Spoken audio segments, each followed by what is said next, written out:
Hello students. ഇപ്പോൾ നമ്മൾ dyes എന്ന് പറഞ്ഞ ഭാഗം നമ്മുടെ ഓൾമോസ്റ്റ് കംപ്ലീറ്റ് ആയി. അപ്പോൾ നമ്മൾ ഇന്ന് പഠിക്കാൻ പോണത് കോസ്മെറ്റിക്സ് എന്ന് പറയുന്ന ഭാഗത്തിനെ കുറിച്ചിട്ടാണ്. നിങ്ങൾക്ക് എല്ലാവർക്കും വളരെ സുപരിചിതമായൊരു ഭാഗമാണ് കോസ്മെറ്റിക്സ്. അപ്പോൾ കോസ്മെറ്റിക്സ് എന്ന് പറഞ്ഞാൽ എന്താണ്? Substances or products that are use to enhance or alter the appearance or fragrance of the body, അല്ലേ? ഇപ്പം നമ്മുടെ ഫേസിൻ്റെയോ ഹെയറിൻ്റെയോ ഒക്കെ ആ നാച്ചുറൽ ആയിട്ടുള്ള അപ്പിയറൻസിനെ മാറ്റി കുറച്ചും കൂടി എൻഹാൻസ്ഡ് ആയിട്ടുള്ള ഒരു അപ്പിയറൻസോ ഫ്രാഗ്രൻസോ ഒക്കെ കൊണ്ടുവരാൻ ഉപയോഗിക്കുന്നതാണ് കോസ്മെറ്റിക്സ്. അപ്പോൾ ശരിക്കും ഇത് കെമിക്കൽ കോമ്പൗണ്ട്സിൻ്റെ മിക്സ്ചേഴ്സ് ആയിരിക്കും. ഓക്കെ, ചിലപ്പോൾ അതിൽ നാച്ചുറൽ ആയിട്ടുള്ള സോഴ്സസ് ലൈക്ക് കോക്കനട്ട് ഓയിലൊക്കെ ഉണ്ടായിരിക്കാം, എന്നാൽ ഭൂരിഭാഗവും സിന്തറ്റിക് സോഴ്സസ് ആയിരിക്കും ഉണ്ടായിരിക്കുക. ഇപ്പോൾ സാധാരണ ഉപയോഗിക്കുന്ന കോസ്മെറ്റിക്സ് ഏതൊക്കെയാണ്? Lipstick, mascara, eye shadow, foundation, rouge, skin cleansers, skin lotions, shampoos, അങ്ങനെ ധാരാളം തൗസൻഡ്സ് ഓഫ് കെമിക്കൽസാണ് നമ്മുടെ ഓരോ കോസ്മെറ്റിക്സിലും യൂസ് ചെയ്യുന്നത്. അപ്പോൾ ഈ കോസ്മെറ്റിക്സിൻ്റെ ഒരു ഇമ്പോർട്ടൻസ് എന്താണെന്ന് വെച്ചാൽ ഇതിലൊക്കെ സിന്തറ്റിക് കെമിക്കൽസ് ആണുള്ളത്. അപ്പോൾ ഇത് മിക്കതും സ്കിൻ ഇറിറ്റൻസ് ആയിരിക്കും.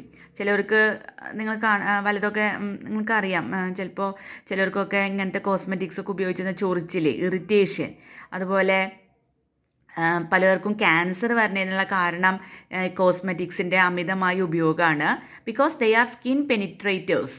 അത് സ്കിന്നിൽ കൂടെ അത് പെനിട്രേറ്റ് ചെയ്ത് നമ്മുടെ ശരീരത്തിൻ്റെ ഉള്ളിലേക്ക് എത്തുകയാണ്. അങ്ങനെ അത് എൻഡോക്രൈൻ ഗ്ലാൻസിനെ ഡിസ്റപ്റ്റ് ചെയ്യുന്നു. മീൻസ് ഈ ഹോർമോൺസൊക്കെ ഉണ്ടാക്കുന്നത് ഡിസ്റപ്റ്റഡ് ആവുന്നു. ഓക്കെ, അപ്പോൾ നമുക്ക് ഈ കോസ്മെറ്റിക്സിൽ ഉപയോഗിക്കുന്ന മെയിൻ കെമിക്കൽസിനെയും അതുപോലെ പലതരത്തിലുള്ള കോസ്മെറ്റിക്സ് ഐറ്റംസിനെയും അതിലെന്തൊക്കെയാണ് ഉള്ളത്, കെമിക്കൽസ് എന്തൊക്കെയാണുള്ളത്, അതിനെക്കുറിച്ചിട്ടൊക്കെയാണ് ഈ ടോപ്പിക്കിൽ നിങ്ങൾ കാണാൻ പോകുന്നത്. അപ്പോൾ നമുക്ക് ഈ ഇങ്ങനെ ഓരോന്നും നിങ്ങളുടെ സിലബസിൽ പറഞ്ഞിരിക്കുന്ന ഓരോന്നായിട്ട് അങ്ങനെ നമുക്ക് പറയാൻ പറ്റില്ല. ആസ് എ ഹോൾ ആ ഏരിയാസൊക്കെ കവർ ചെയ്തുകൊണ്ടാണ് ഇങ്ങനൊരു നോട്ട് പ്രിപ്പയർ ചെയ്തിട്ടുള്ളത്. ഇതിൽ പ്രത്യേകിച്ച് ടെക്സ്റ്റ് ബുക്കൊന്നുമില്ല. അപ്പോൾ നോട്ട് നമ്മൾ പല പല സോഴ്സസിൽ നിന്ന് നമ്മൾ നെറ്റിൽ നിന്നൊക്കെ എടുത്തിട്ടാണ് ഈ നോട്ട് ഉണ്ടാക്കിയുള്ളത്. അപ്പോൾ നിങ്ങളുടെ സിലബസിനെ കവർ ചെയ്യണതാണ് ഈ note. Okay, so first one, parabens. Parabens എന്ന് പറഞ്ഞാൽ അത് ഈ കോസ്മെറ്റിക് ഐറ്റംസിൽ യൂസ് ചെയ്യണ ഒന്നാണ്. അത് എന്തിനാണ് കോസ്മെറ്റിക് ഐറ്റംസിൽ യൂസ് ചെയ്യണത്? Because they prevent microbial growth in cosmetics. ഇപ്പോൾ കോസ്മെറ്റിക്സിൽ ജലാംശമൊക്കെ ഉണ്ടാവാം, അല്ലേ? അപ്പോൾ അതിൽ അങ്ങനെ മൈക്രോബിൻ്റെ ഗ്രോത്ത് ഉണ്ടാവാതിരിക്കാനായിട്ടാണ് ഈ പാരബെൻസ് യൂസ് ചെയ്യുന്നത്. ശരിക്കും പാരബെൻസിന് ഈസ്ട്രോജൻ മിമിക്കിംഗ് പ്രോപ്പർട്ടീസാണുള്ളത്. നിങ്ങൾക്കറിയാം, male and female hormones, oestrogen, progesterone എന്നൊക്കെ അറിയാം, അല്ലേ? അപ്പോൾ ഈസ്ട്രോജൻ മിമിക്കിംഗ്, ഈസ്ട്രോജൻ പോലത്തെ ഹോർമോൺസ് ആണ് ഇത് ഉണ്ടാക്കുന്നത്. മിമിക്കിംഗ്, അതുപോലെ മിമിക്ക് ചെയ്തിട്ടുള്ള പ്രോപ്പർട്ടീസാണ് ഈ പാരബെൻസിനെ കാണിക്കാൻ സാധിക്കുന്നത്. അപ്പോൾ അതുകൊണ്ട് തന്നെ ഇതിന് കൂടുതലായിട്ട് റിസ്ക് ഉണ്ട്. ഓക്കെ, ഒരു നമ്മുടെ ശരീരത്തിൽ ഉൽപ്പാദിപ്പിക്കപ്പെടുന്ന ഒരു ഹോർമോണിനെ മിമിക്ക് ചെയ്യുന്ന പ്രോപ്പർട്ടീസ് ഉണ്ടാക്കുന്ന ഒരു കെമിക്കൽ എന്ന് പറഞ്ഞു കഴിഞ്ഞാൽ അത് ചില്ലറക്കാരനല്ല. ഓക്കെ, അപ്പോൾ അതുകൊണ്ട് തന്നെ ബ്രസ്റ്റ് ക്യാൻസറിനുള്ള ഭയങ്കര ഒരു ഇമ്പോർട്ടൻ്റ് ആയിട്ടുള്ള ഒരു ഇമ്പോർട്ടൻ്റ് ആയിട്ടുള്ള അതിനുള്ള കാരണം ഈ പാരബെൻസ് ആണ്. These chemicals are absorbed through the സ്കിന്നിൽ കൂടെ അബ്സോർബ് ചെയ്യണു. മാത്രമല്ല, ഇപ്പോൾ ചിലവർക്കൊക്കെ ഈ ബ്രസ്റ്റ് ക്യാൻസറൊക്കെ വന്നിട്ട് ബയോപ്സി നടത്തും, ബ്രസ്റ്റ് ക്യാൻസറിനെ ഐഡൻറ്റിഫൈ ചെയ്യാനും ആ മുഴകളൊക്കെ എടുത്തു കഴിഞ്ഞാൽ. അപ്പോൾ ഈ മുഴയിൽ വരെ പാരബെൻസിൻ്റെ പ്രസൻസ് കണ്ടെത്തിയിട്ടുണ്ടെന്നാണ് പറയുന്നത്. Because after their penetration to the through the body കൂടെ പെനിട്രേറ്റ് ചെയ്ത് എവിടെയാണോ ക്യാൻസർ ഉണ്ടായി ആ ഭാഗത്ത് പാരബെൻസിൻ്റെ ഇൻക്രീസ്ഡ് കോൺസെൻട്രേഷൻ വരെ കണ്ടുപിടിച്ചിട്ടുണ്ട്.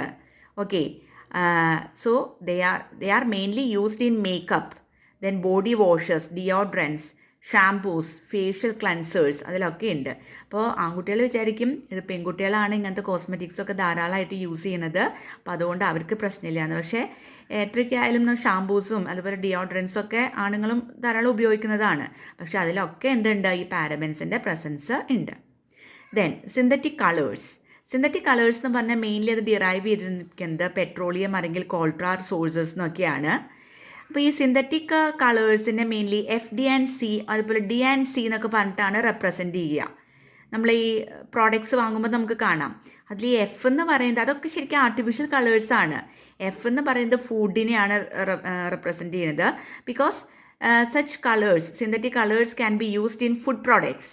കഴിക്കുന്ന വസ്തുവിലെ കളറ് ചേർക്കാനായിട്ട് അത്തരത്തിലുള്ള സാധനങ്ങൾ ഉപയോഗിക്കുന്നുണ്ട്.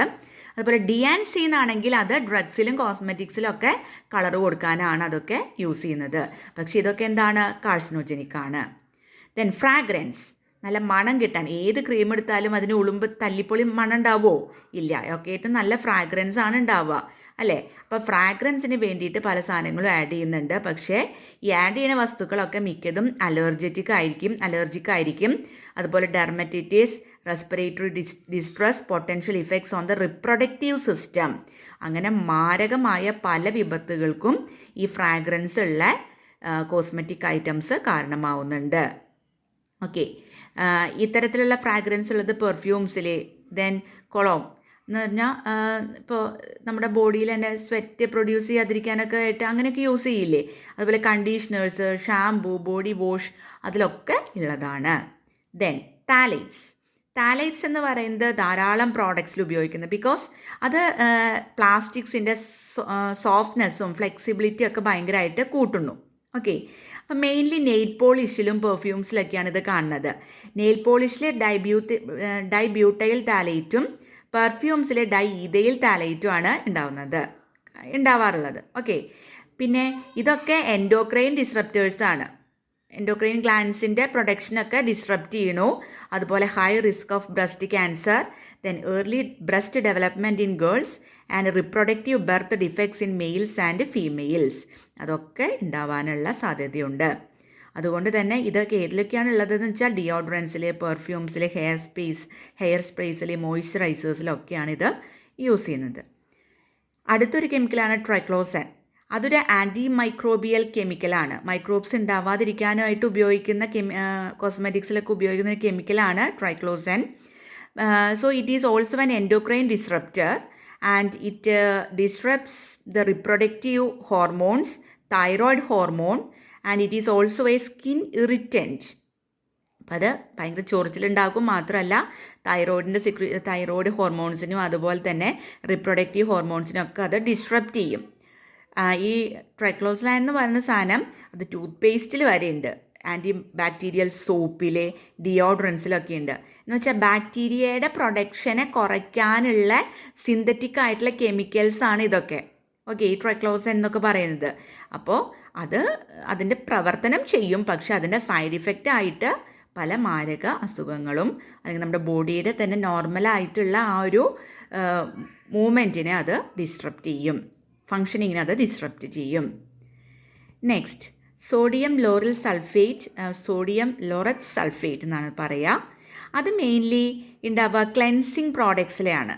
അതായത് വൃത്തിയാക്കാനായിട്ട് ഉപയോഗിക്കുന്ന പ്രൊഡക്ട്സിലാണ് സോഡിയം ലോറിൽ സൾഫേറ്റ്, SLS എന്നൊക്കെ പറയുന്നു. അത് മെയിൻലി ഇഫക്റ്റ് ചെയ്യുന്നത് സ്കിന്നിനെ, അതുപോലെ തന്നെ ലങ്സിനെ, അതുപോലെ തന്നെ ഒരു മേജറായിട്ടുള്ള ഒരു ഐ ഇറിറ്റൻറ്റും കൂടിയിട്ടാണ് ഇത്. മാത്രമല്ല ഇതെന്താണ്, കാർസിനോജനിക് ആണ്.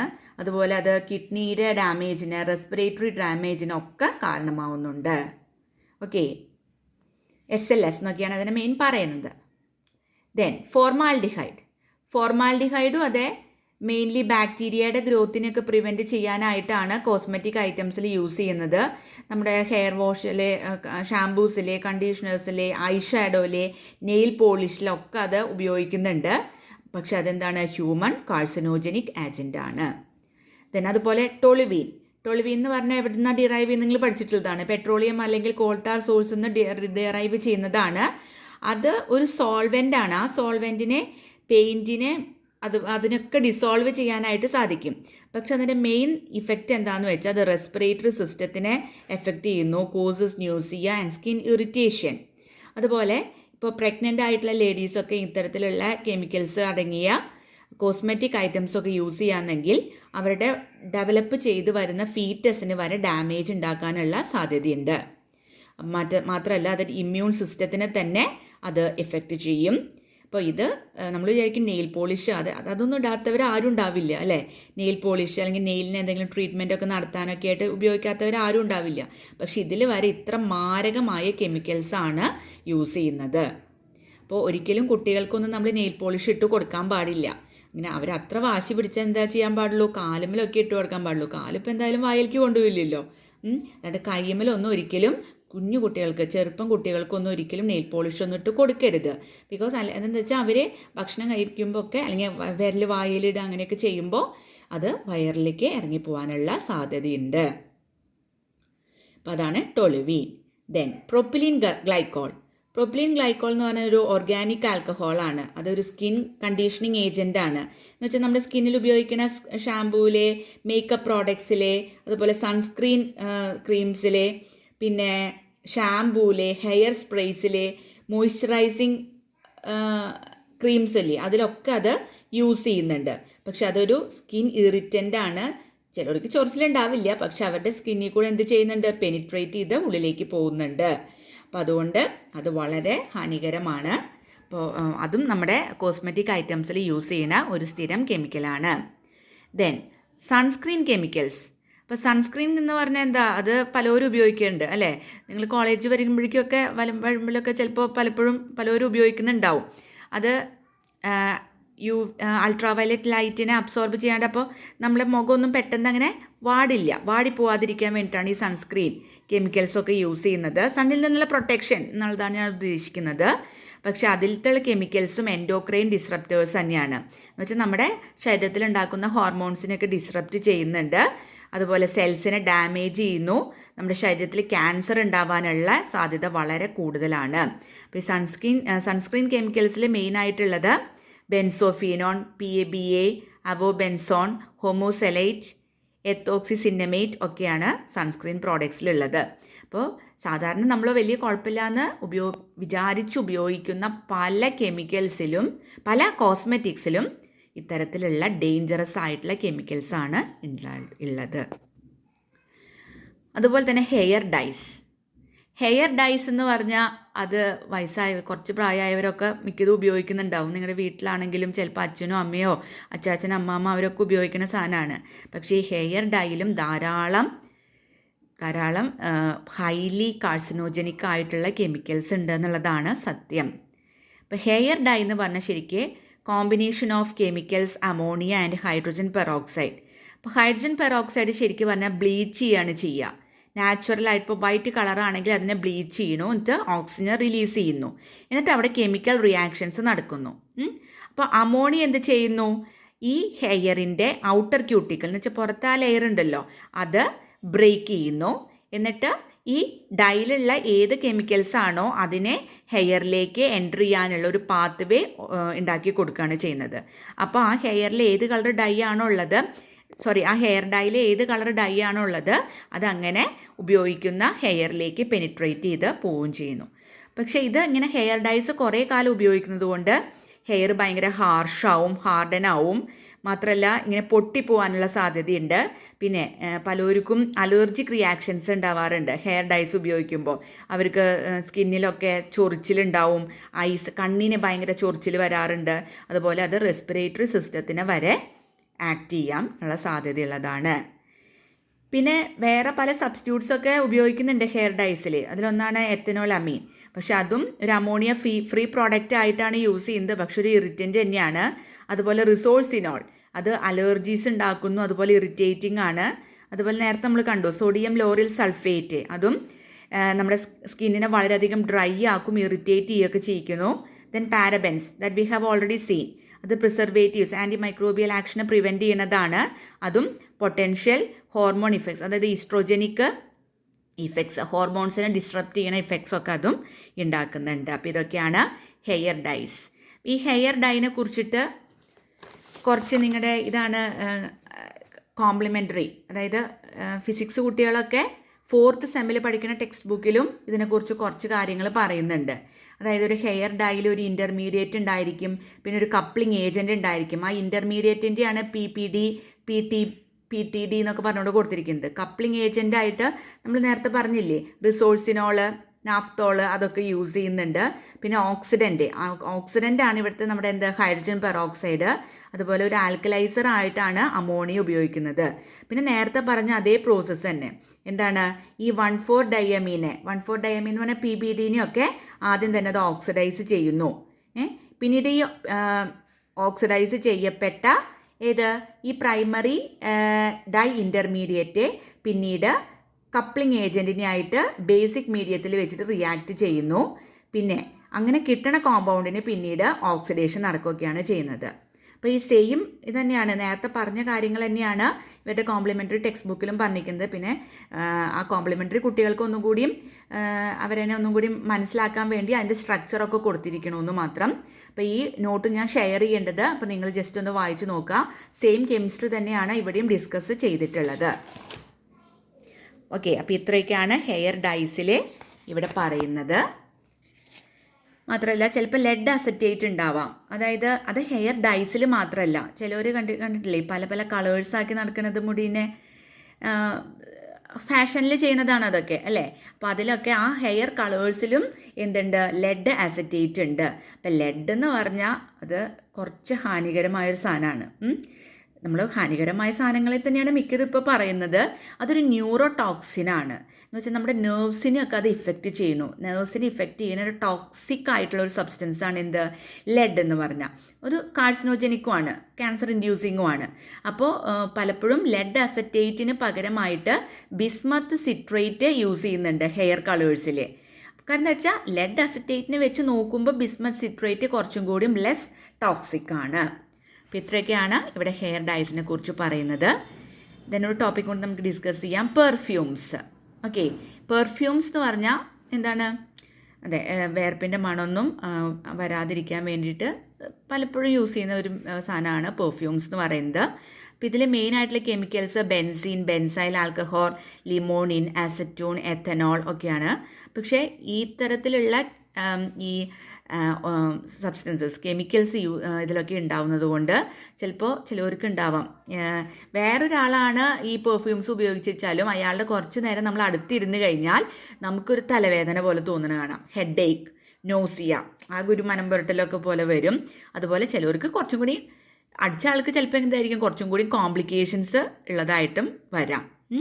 അപ്പോൾ അതുകൊണ്ട് ഇത്തരത്തിലുള്ള പല ഇൻഗ്രീഡിയൻസും ഉണ്ട്. എത്തനോൾ, ബെൻസാൾഡിഹൈഡ്, ഫോമാൾഡിഹൈഡ്, അതുപോലെ ബെൻസൈൽ ആൽക്കഹോൾ, അങ്ങനെ ക്യാംഫർ, അങ്ങനെ പലതരത്തിലുള്ള കെമിക്കൽസും ഈ പെർഫ്യൂംസിലൊക്കെ ഉപയോഗിക്കുന്നുണ്ട്. അപ്പോൾ ഇതൊക്കെ ചിലവർക്കൊന്നും കുഴപ്പമുണ്ടാവില്ല, രക്ഷപ്പെട്ടു പോവും. പക്ഷെ വേറെ ചിലവർക്ക് കുറച്ചും കൂടി അലർജിക് ആക്ഷൻസ് ഉള്ളവർക്കായിരിക്കും ഇതൊക്കെ പെട്ടെന്ന് ഇഫക്റ്റ് ചെയ്യാം. അപ്പോൾ ഹസാഡസ് ആയിട്ടുള്ള ഇൻഗ്രീഡിയൻസ് ഉണ്ട് അതിൽ, താലേറ്റ്സും സിന്തറ്റിക് മസ്ക്സും ഒക്കെ ഉണ്ട്. അതൊക്കെ കെമിക്കൽസ് തന്നെയാണ്. അപ്പോൾ അതൊക്കെ ഹസാഡസ് ആയിട്ടുള്ള ഇൻഗ്രീഡിയൻസ് ആണ്. Next deodorants, anti perspirants. അതായത് നമ്മൾ ധാരാളം വെയർക്കൊക്കെ ചെയ്യും അല്ലേ, സണ്ണി ഡേയ്സിലൊക്കെ നന്നായിട്ട് വെയർക്കും. അപ്പോൾ ആ വെയർപ്പിൻ്റെ ദുർഗന്ധം പുറത്തേക്ക് വരാതിരിക്കാനൊക്കെയാണ് ഡിയോഡ്രൻസും ആൻറ്റി പെർസ്പിറൻസും ഒക്കെ യൂസ് ചെയ്യുന്നത്.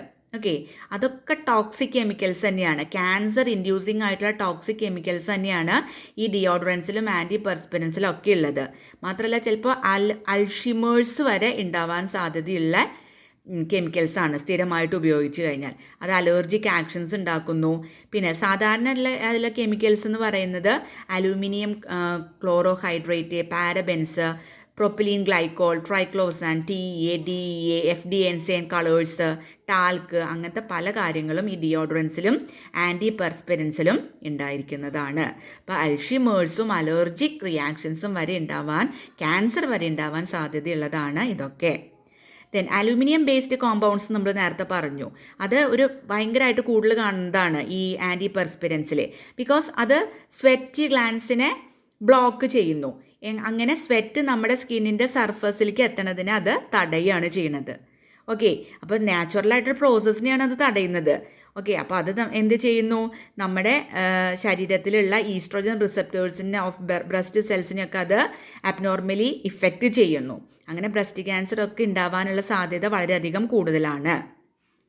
അതുപോലെ അൽഷിമേഴ്സ് ഡിസീസ്, പിന്നെ കൂടുതൽ higher frequency of deodorants use ചെയ്യുകയാണെങ്കിൽ അൽഷിമേഴ്സ് ഉണ്ടാവാനുള്ള സാധ്യത വളരെയധികം കൂടുതലാണ്. അപ്പം ഇങ്ങനെ ഡിയോഡ്രൻസും ആൻറ്റി പെർസ്പിറൻസും ഒക്കെ അലുമിനിയം ബേസ്ഡ് കോമ്പൗണ്ട്സാണ് അതിൽ കൂടുതലായിട്ടുള്ളത്. അതുകൊണ്ട് തന്നെ മാരകമായിട്ടുള്ള ക്യാൻസർ ഉണ്ടാവാനുള്ള സാധ്യത വളരെ കൂടുതലാണ്. അതുപോലെ ഈ നമ്മുടെ ബ്രസ്റ്റ് സെൽസിലുള്ള ഈസ്ട്രോജൻ റിസപ്റ്റേഴ്സിനെയൊക്കെ അത് ഇൻറ്ററപ്റ്റ് ചെയ്യും. അങ്ങനെ ബ്രസ്റ്റിൽ ക്യാൻസറും അങ്ങനെ സെല്ലിനെ അബ്നോർമാലിറ്റി ഉണ്ടാവുകയാണല്ലോ ക്യാൻസർ എന്ന് പറഞ്ഞാൽ. അപ്പം അങ്ങനെ ആ സെല്ലിനെ ഡാമേജ് ചെയ്യാനും അങ്ങനെ ക്യാൻസർ ഉണ്ടാവാനുള്ള സാധ്യത വളരെ കൂടുതലാണ്. മാത്രമല്ല വേൾഡ് ഹെൽത്ത് ഓർഗനൈസേഷനാണ് പറഞ്ഞിരിക്കുന്നത് WHO എന്നൊക്കെ നിങ്ങൾ കേട്ടിട്ടില്ലേ? അതുതന്നെയാണ് പറഞ്ഞിരിക്കുന്നത്. നമ്മൾ അലുമിനിയത്തിനോട് കൂടുതലായിട്ട് അലുമിനിയം ബേസ്ഡ് കോമ്പൗണ്ട്സ് നമ്മുടെ ശരീരത്തിലേക്ക് കൂടുതലായിട്ട് നമ്മൾ അപ്ലൈ ചെയ്ത് കഴിഞ്ഞാൽ അത് അൾഷിമേഴ്സ് ഡിസീസ് ഉണ്ടാക്കാനുള്ള വളരെ ഒരു ഇമ്പോർട്ടൻ്റ് കോസാണ്. ഓക്കെ, ഇതൊക്കെ തരി ഉപയോഗിക്കണോണ്ടൊന്നും കുഴപ്പമില്ല, പക്ഷേ സ്ഥിരമായിട്ട് എപ്പോഴും യൂസ് ചെയ്യാതിരിക്കുക. അത്ര ഇമ്പോർട്ടൻ്റ് ആയിട്ടുള്ള സിറ്റുവേഷൻസിൽ മാത്രം യൂസ് ചെയ്യുക, അല്ലെങ്കിൽ യൂസ് ചെയ്യാതിരിക്കുകയാണ് 100% സേഫ്. കാരണം എന്താ വെച്ചാൽ ഇത് ഹൈ റിസ്ക് അൾഷിമേഴ്സ് വരെ ഉണ്ടാവാനുള്ള സാധ്യതയുള്ള സാധനങ്ങളാണ് ഈ ഡിയോഡ്രൻസിലും ആൻറ്റിപെർസ്പിറൻസിലൊക്കെ ഉള്ളത്. ഞാൻ ഇതിനെക്കുറിച്ച് ഇത്ര കൂടുതലായിട്ട് പറയുന്നത് പലരും ഉപയോഗിക്കുന്നതായിട്ട് ഞാൻ കണ്ടിട്ടുണ്ട്, അതുകൊണ്ടാണ്. അപ്പോൾ ഇത്തരത്തിലുള്ള ഡിയോഡ്രൻസും ആൻറ്റിപെർസ്പിറൻസും ഒക്കെ കഴിയുന്നതും ഒഴിവാക്കുക. ഓക്കേ.